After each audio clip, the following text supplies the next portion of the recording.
honestly, so when it comes to creating music, my process with that is very spontaneous in the sense of, let's say there's a band I'm listening to, or let's say I just went to a concert and I'm feeling very influenced by that. Um, I usually, this is just how my brain works when I'm writing music. I usually like grasp on to like that emotion of listening to that band or going to a show, and I feel like I have to write a song like immediately. Um, and they're just to kind of like captivate, I guess, how I'm feeling in that moment. And being able to do that, I feel like I've really been able to express myself, and there's almost a sense of like, almost, I guess you could say, freedom that kind of comes with that, of just being able to have an emotion and then just getting it out there, trying to put it into something physical. That's why I love music so much, is like I mentioned, there's almost a freedom with it of creativity. And uh, I personally feel like music is the best form of self-expression.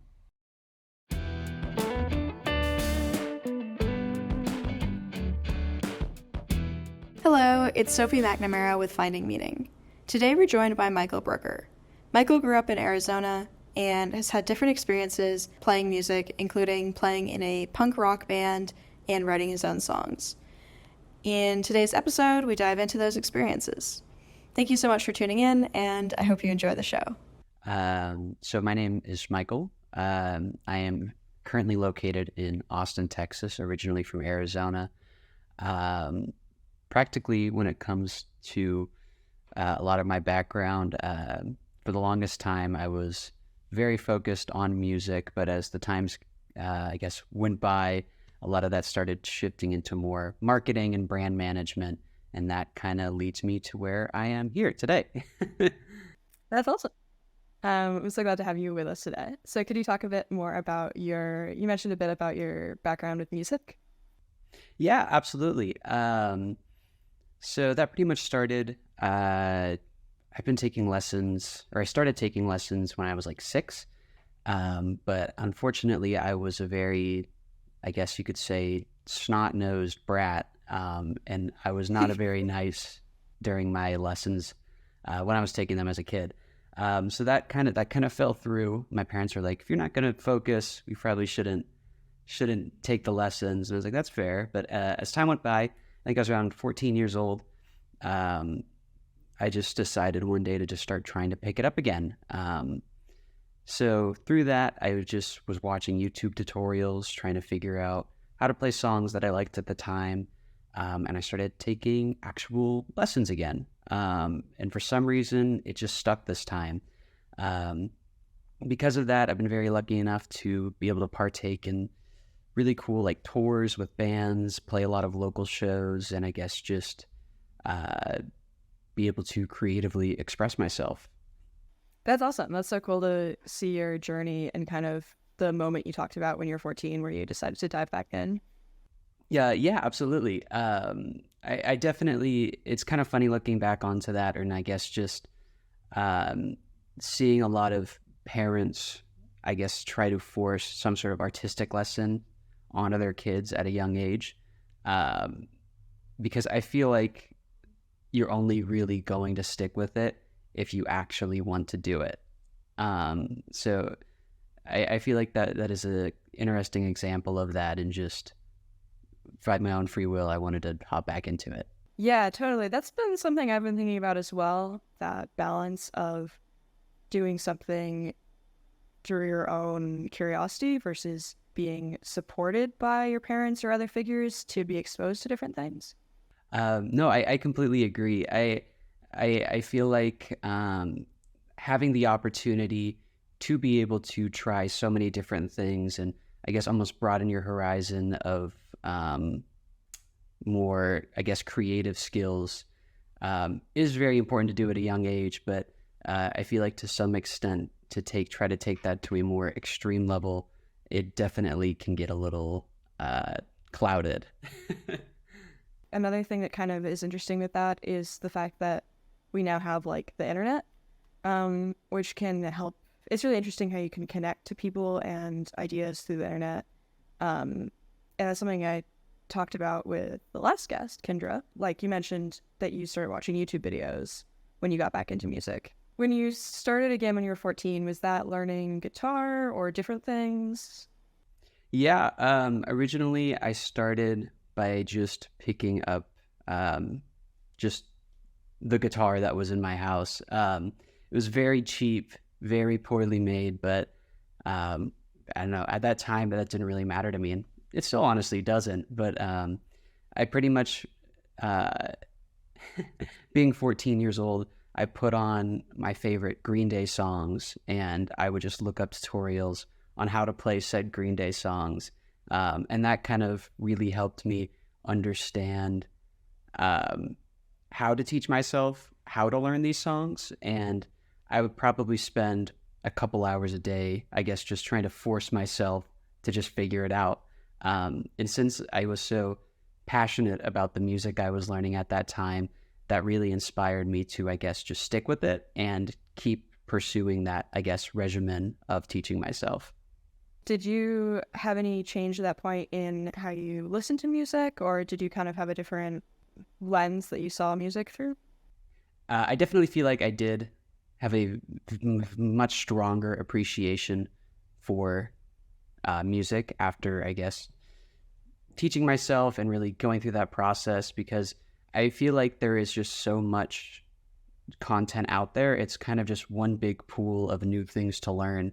And that really helped me, or I guess that really put into perspective um, just how like dense and how like hard these people are working to put out their form of media, their music content, whatever you want to call it.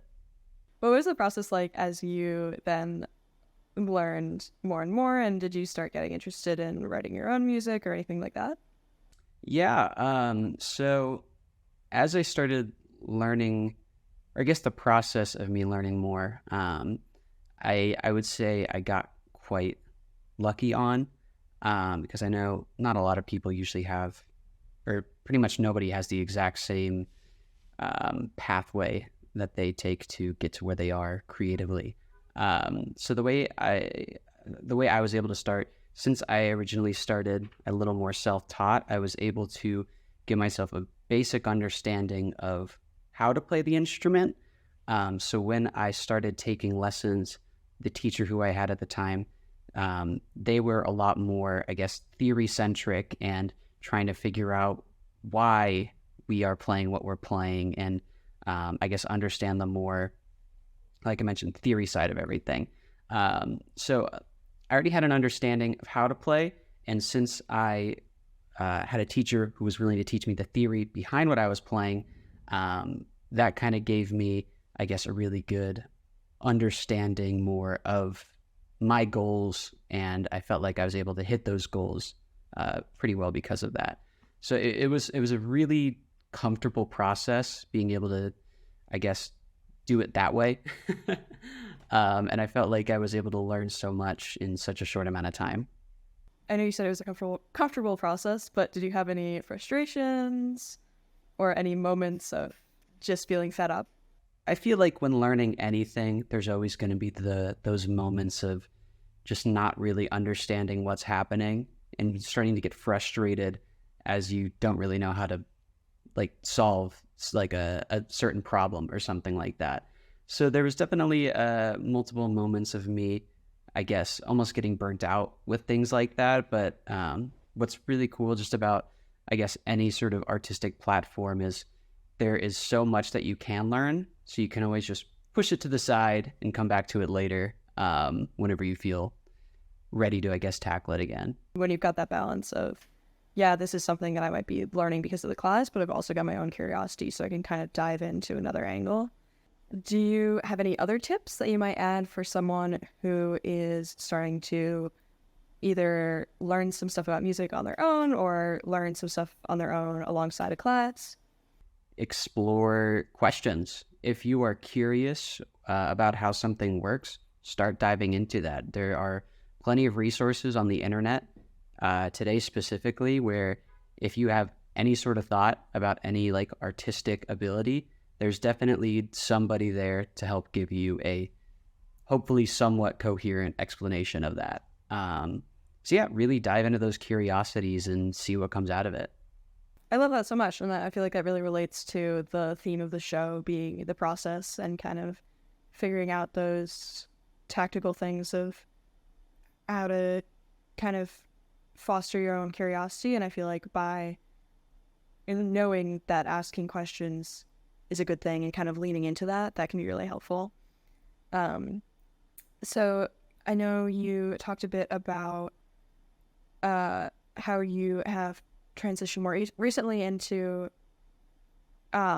working in like marketing and like brand stuff. Could you talk a little bit about that? Yeah. So I guess with my past experience being in music, a lot of that, I guess when it comes to promotion and being in bands, pretty much a large majority of that is to some extent like brand management and marketing. So going through my past experiences, I always felt that I had some sort of interest towards that path. And it wasn't until, I guess probably a year ago, when I went through the program Praxis, which is where I met you, Sophie, from, which was a entrepreneurship, I guess, startup-based program where they teach you the basics of things like marketing, sales, operations. And because of that, I was able to take those past experiences and be able to apply that into my current career field. And that is kind of what was able to bring me where I am today, is being able to, I guess, say, have that past branding experience and being able to implement it into my own work.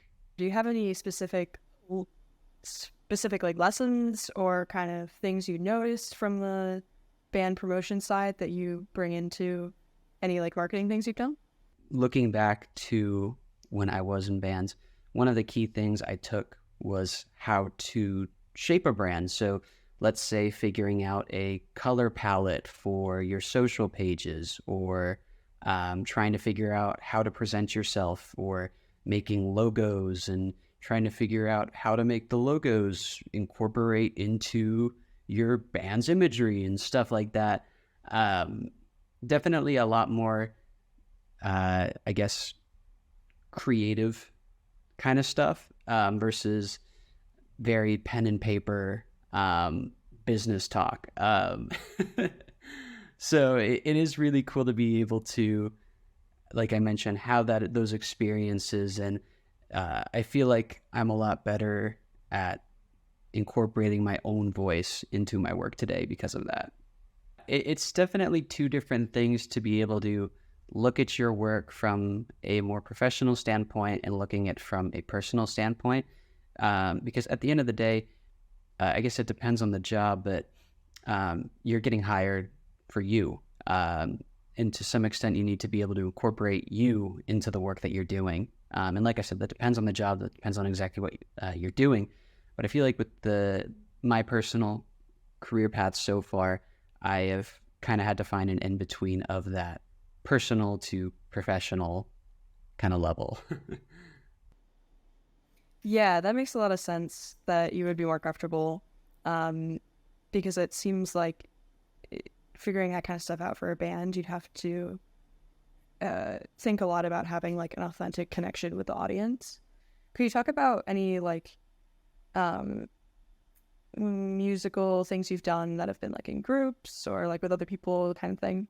When I was 15, I used to play drums in a punk band.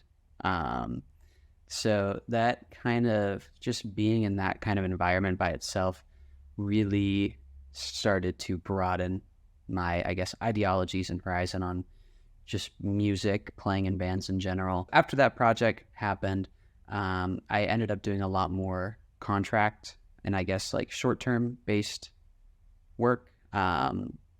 So I was just doing a lot of like one-off shows with bands, like showing up, learning their stuff, calling it a day. My favorite thing I've ever gotten from music in general is just the people that I've met and the community that kind of came with it. So having all of these experiences and being able to have a community with that is really just been such an incredible thing, and I'm forever grateful for that. Have there been any specific moments that have really stuck with you as to when you're kind of being able to express yourself and who you are through music? I've been, I guess, very lucky where I have been able to have a lot of experiences like that to be able to express myself. That's why I think it's so cool to see the difference between like a live show versus just playing music alone in your room. Because when you're playing alone in your room, it's mainly for like personal, like reasons, whether it's like, oh, I want to write a new song, I want to get better at playing this specific song, something like that, versus, it's a very different form of expression versus playing live, where it's a lot more emotional in the sense of you're able to really feel it with a group of people. There's almost a community there to kind of do it with you. I've definitely been able to have a lot of moments of that kind of expression, due to, I guess, those two sides of the spectrum. Yeah, that's awesome. Well, thank you so much again for joining us, Michael. I really, really appreciate you doing this. So do you have any final thoughts for any listeners? Yeah, I guess I'm going to go back to what I said before. Really dig into your curiosities, figure out exactly what drives you. And if you're having any issues, really, I guess, research that and try to figure out how to improve those issues, because that's what those issues that you might resolve is what might bring you enjoyment later on, and you may not even know it. Thank you so much, Michael. Yeah, thank you for having me.